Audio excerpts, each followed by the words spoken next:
Hello everyone, how are you doing? This is MD Tech here for another quick tutorial. In today's tutorial, I'm going to show you how to view the slide sorter on your Microsoft PowerPoint application.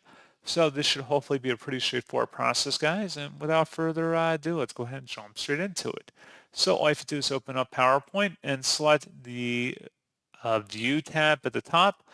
Right above Presentation Views, there should be something that says Slide Sorter. Go ahead and select that, and that's all you have to do. So pretty straightforward process, guys, and as always, thank you for watching. I do hope I was able to help you out, and I do look forward to catching you all in the next tutorial. Goodbye.